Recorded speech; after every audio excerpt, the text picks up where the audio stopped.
Bien, entonces, esclerosis múltiple es una enfermedad muy rara en nuestro medio, ¿correcto? Es más frecuente del hemisferio norte, cerca de los polos, pero nosotros lo repasamos porque tiene una clínica importante para diferenciarlo con el Guillain-Barré. O sea, el Guillain-Barré, que es una desmielinización periférica, se contrasta muy bien con la esclerosis múltiple, que es una desmielinización central. Entonces, esas diferencias nos ayudan a fijar conocimiento. Por eso es que tocamos el tema de esclerosis múltiple, a pesar que es un tema muy raro y prácticamente no preguntado. Entonces, arrancamos en esclerosis múltiple con la fisiopatología. Entonces, lo que ustedes deben recordar para la esclerosis múltiple es la histología básica del sistema nervioso. Entonces, ustedes saben que la unidad anátomo-funcional en el sistema nervioso central es la neurona, pues, ¿no es cierto? Entonces, acá tienes la neurona. Esta neurona está sostenida por los astrocitos. Entonces, esto que estás viendo acá, estos son los astrocitos, ¿verdad? Los astrocitos. Y estos astrocitos habíamos quedado que forman lo que están viendo acá, que es la barrera hematoencefálica, ¿no es cierto? Entonces, estos astrocitos que justo están acá pegados al capilar son los astrocitos del subtipo protoplasmático. Mientras que los astrocitos que están, por ejemplo, por acá, bueno, acá no tenemos una imagen como tal, pero supongamos este, que está dando sostén solamente, o los astrocitos que están más hacia la sustancia blanca, por acá de repente, son los astrocitos fibrosos, porque son de sostén. La siguiente estructura que deben recordar es esto, ¿no? Las células ependimarias. Las células ependimarias se encargan de formar el ultrafiltrado del líquido cefalorraquídeo, ¿no es cierto? El líquido cefalorraquídeo, y por lo tanto forman la barrera hematocefalorraquídea, ¿no es cierto? Bien, estas células de acá se encargan de la defensa, voy a usar otro color porque tienen otro origen embrionario, es la microglía. La microglía. Porque el resto se llama macroglía.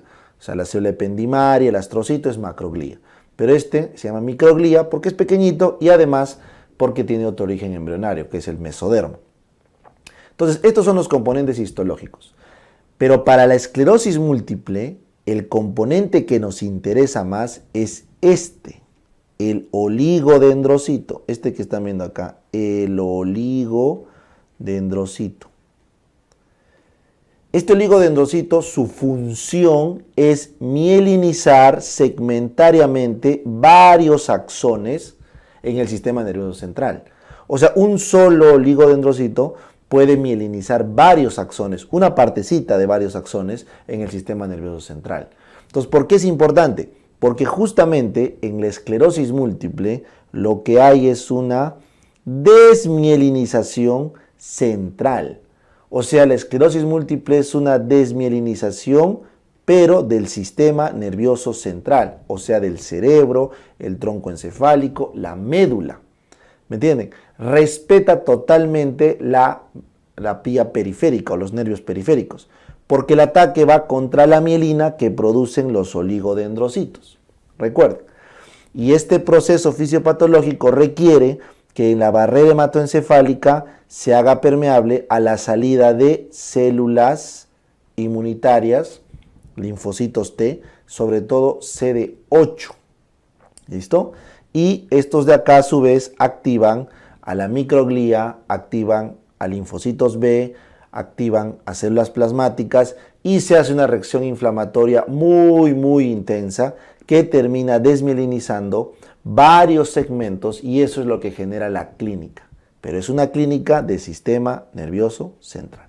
¿Correcto? Eso que quede claro. Esa es la fisiopatología de la esclerosis múltiple. Es una enfermedad rara en nuestro medio, ¿correcto? Es más frecuente en mujeres, puede ser hasta el doble de frecuente. Suele ser mujeres jóvenes, ¿correcto? Mujeres jóvenes, lo usual, alrededor de los 30 años. ¿Ya? Es más prevalente en la Tierra en los países que se encuentran pegados a los polos, ¿correcto? Los que se quedan pegados a los polos, ahí es más frecuente la esclerosis múltiple, igual acá. Es menos frecuente en los trópicos, por eso en nuestro medio es raro. ¿Listo? ¿Cuál es el dato? Es que esta enfermedad como su complicación final es la progresión, entonces viene a ser la segunda causa de discapacidad neurológica. O sea, es la segunda causa de discapacidad neurológica después, obviamente, de los traumatismos encefalocraneanos o los TECs, etc.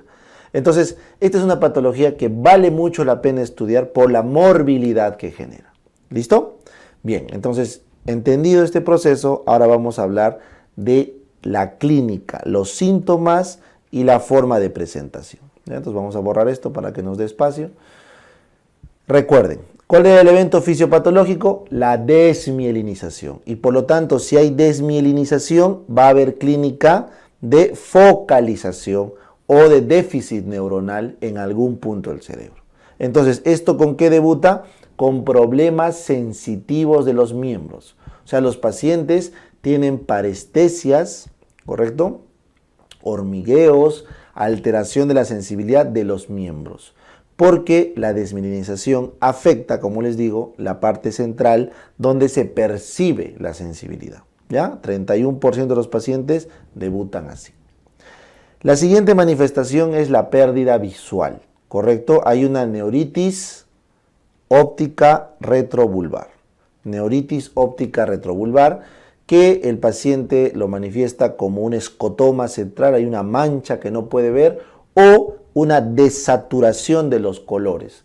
Ustedes han visto en los filtros del celular cuando uno se toma una foto, puedes poner filtros para que parezca una foto vintage, ¿no? Antigua o como que medio opaca. ¿Ya? Eso es como miran las pacientes que están teniendo una crisis de esclerosis múltiple con afectación visual.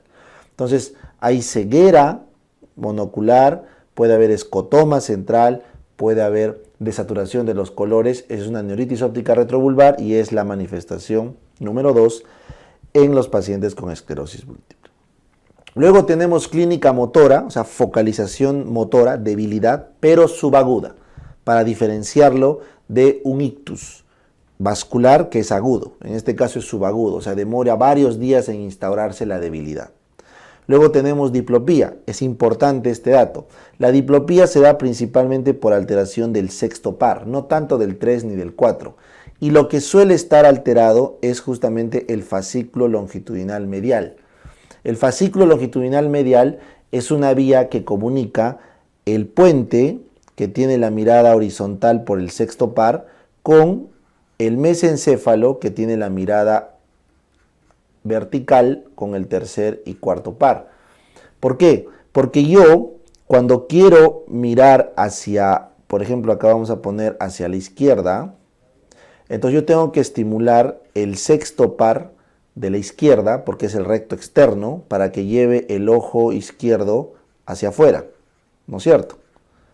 Pero para que el otro ojo le acompañe, yo necesito activar ¿quién? El tercer par craneal.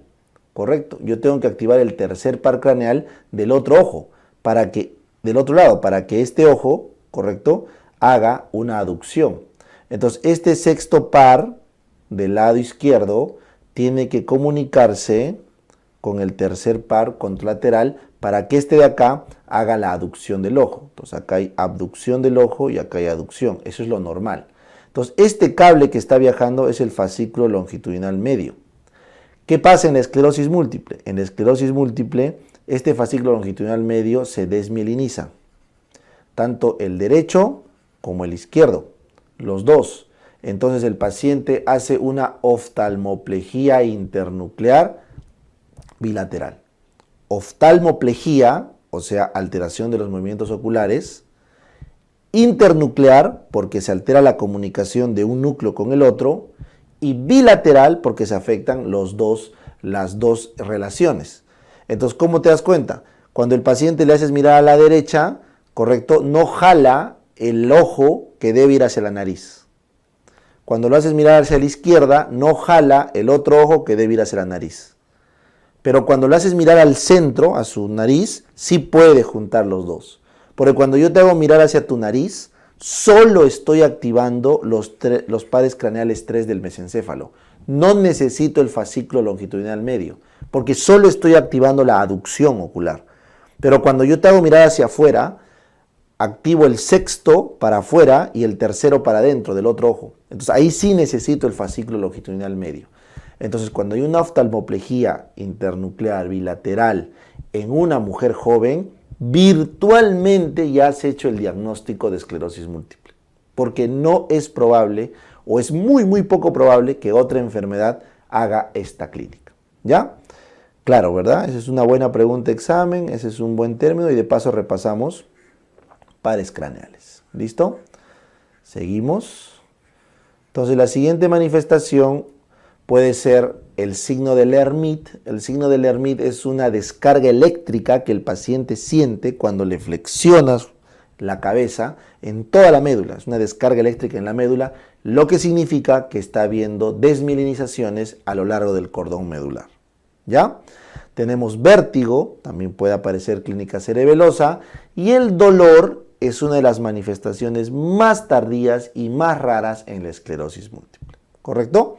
Entonces, esa es la estructura sintomática que el paciente presenta. Entonces, en este dibujo acá les dejo lo que les expliqué. Ustedes tienen que combinar el sexto par para botar el ojo afuera con el tercer par contralateral para botar el ojo hacia adentro. Si esto no ocurre, aparece la oftalmoplejía internuclear. ¿Ya? Entonces, este de acá es un buen signo que nos determina que estamos frente a una esclerosis múltiple. Bueno, indistinto de cuál fuera el signo sea, el paciente con esclerosis múltiple usualmente tiene los siguientes patrones de progresión clínica. La primera es recurrente, remitente. Recurrente, remitente. Es un cuadro en el que el paciente numerosas veces hace crisis. Ojo, que para decir que está libre de una crisis tiene que pasar por lo menos un mes entre crisis y crisis. Entonces, como tú ves, todas las crisis no superan un umbral, un límite. Entonces, la recurrente remitente es donde no hay una progresión, ¿correcto? Simplemente hay varios brotes y obviamente cada brote va dejando su secuela, ¿ya? Luego tienes la secundaria progresiva. ¿Cómo es esa, profe? La secundaria progresiva es un paciente que hace sus cuadros al inicio remitentes, pero que luego está haciendo un cuadro progresivo, sin remisión, pero secundario. O sea, primero hubo un periodo recurrente y luego un periodo progresivo secundario. Esta es la forma más frecuente de la manifestación tardía de la esclerosis múltiple.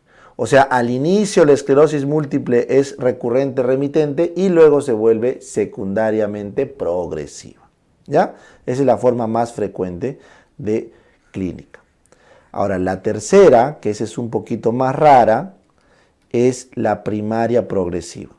O sea, desde el inicio el paciente hace progresión sin remisión. O sea, empeora siempre. No remiten los síntomas. ¿Ya? Esta es una forma rara de mal pronóstico y es la que suele aparecer en varones de edad media. Un varón de edad media con esclerosis múltiple suele hacer este patrón que es el progresivo primario. ¿Ya? Y bueno, luego tienes variantes como por ejemplo la progresiva recurrente, ¿no? Es una que tienes progresión pero con episodios de brote, así. También es una variante, pero ya no nos vamos a complicar. ¿Ya? Entonces, remitente, recurrente, la más frecuente, secundariamente progresiva, la evolución más frecuente y peor pronóstico, la primaria progresiva. ¿Listo? Bien. Entonces, ¿cómo hacemos el diagnóstico de esta enfermedad? Bueno, cuando tienes una paciente de edad joven, pues, ¿no? Joven, con estos signos que está haciendo brotes, es altísimamente probable tu chance de diagnosticar esclerosis múltiple. Entonces, para confirmarlo se recurre a dos pruebas. Primero, la resonancia magnética. La resonancia magnética con contraste te va a permitir identificar estas hiperintensidades que estás viendo acá, que significan focos de desmielinización activa. Porque puede haber focos que que son de desmielinización crónica pasada, como por ejemplo este, que es oscuro. ¿Ya? Los de hipointensidad suelen ser pasados, los de intensidad aumentada suelen ser activos. Y como ves acá, los tenemos en varios sitios en el sistema nervioso. Usualmente lo más frecuente es alrededor de los ventrículos, encima del cuerpo calloso, en la parte de la fosa posterior por el cerebelo, en el tronco encefálico, en la médula supratentorial y subcortical. Suelen ser las zonas de afectación de la esclerosis múltiple. Si es que no tuvieras imagen o lesiones en la resonancia para demostrar que estás frente a un brote activo, porque tiene que haber congruencia. ¿Cómo es eso? O sea, hay clínica sensitiva y voy a ver desmielinización en el área parietal. Hay clínica motora y voy a ver desmielinización en el área motora. O sea, tiene que haber congruencia, ¿ya? Para hacer diagnóstico. Si no hubiera resonancia o no hubiera congruencia, lo que se hace es una prueba de líquido cefalorraquídeo donde se encuentra un aumento de celularidad, un aumento de proteínas ligero, un aumento ligero, puede parecer una infección viral, pero acá el 95% de pacientes van a tener las bandas oligoclonales. Bandas oligoclonales. Esas bandas oligoclonales son el diagnóstico en líquido cefalorraquídeo para esclerosis múltiple. Bien, entonces una vez que hacen el diagnóstico de esclerosis múltiple, lo que queda es ir al tratamiento. Entonces recuerden que esta es una enfermedad discapacitante porque en cada brote el paciente va a quedar con algún grado de secuela. Entonces hay que instaurar el tratamiento lo antes posible para asegurar la calidad de vida, ¿correcto? Entonces existe infinidad de tratamientos que se han buscado, que se han tratado de encontrar para la esclerosis múltiple. Recuerden que la esclerosis múltiple tiene varias formas de presentación, como les dije. Es más, hay un diagnóstico diferencial que les confunde, que es la enfermedad de Devic, donde hay una desmielinización, pero solamente de la parte superior de la médula y de los pares craneales, ¿ya? Y hace confundir con esclerosis múltiple. Pero bueno, llegado al diagnóstico de esclerosis múltiple, lo que suele hacerse es, o bien se da interferón, ¿ya? Es un tratamiento antiguo pero útil. El interferón ayuda a que no haya tanta respuesta desmielinizante, o se utilizan los medicamentos más modernos, ¿correcto? Por ejemplo, el famoso fingolimod, el acetato de glatiramer, ¿correcto? Y el interferón, como les dije, suelen ser de acción periférica. O sea, lo que hacen es evitan que se formen en los ganglios los linfocitos autorreactivos, ¿correcto? De todos estos, como les digo, lo más antiguo es el interferón, el que se utiliza es el acetato de glatiramer y en segunda línea el fingolimod, ¿ya? Si el paciente está en pleno brote, o sea, está en un brote agudo de esclerosis, se utiliza el corticoide. Se le da pulsos de metilprednisolona o prednisona, correcto, dependiendo de la gravedad, pulseamos para bajar la sintomatología. Y luego se le hace mantenimiento con interferón, acetato de glatiramer y fingolimod. Si el paciente no responde o está haciendo un curso grave, progresivo de esclerosis, pasamos a los monoclonales más fuertes. En este caso, el natalizumab es el de elección. El natalizumab es, como ven acá, un monoclonal que evita la migración del linfocito hacia el sistema nervioso. O sea, evita que el linfocito, la célula T, sobre todo TCD8, migre hacia el sistema nervioso central. Entonces, de esa forma anulas la respuesta inflamatoria. Pero corres el riesgo de que tu sistema nervioso central no pueda defenderse frente a una enfermedad viral, ¿correcto? Entonces, los virus JC ya pueden dar como complicación secundaria, ¿correcto?, al uso de natalizumab. Recuerden que el virus de JC, la leucoencefalitis multifocal progresiva, ¿ya? Leucoencefalitis multifocal progresiva, LEMP, por el virus JC, es clásico de pacientes con SIDA en estadio avanzado, pero también es una contraindicación del natalizumab, ¿ya? O sea, no contraindicación, sino un efecto adverso del natalizumab, ¿ya? Por eso hay que usarlo solo en casos severos. ¿Listo? Bien, adicionalmente el paciente va a ir con fisioterapia. Si es que tiene espasmos musculares por la clínica motora, puede requerir baclofeno, ¿correcto? Y a una serie de tratamientos sintomáticos, pero los modificadores de la enfermedad son justamente estos de acá. ¿Listo?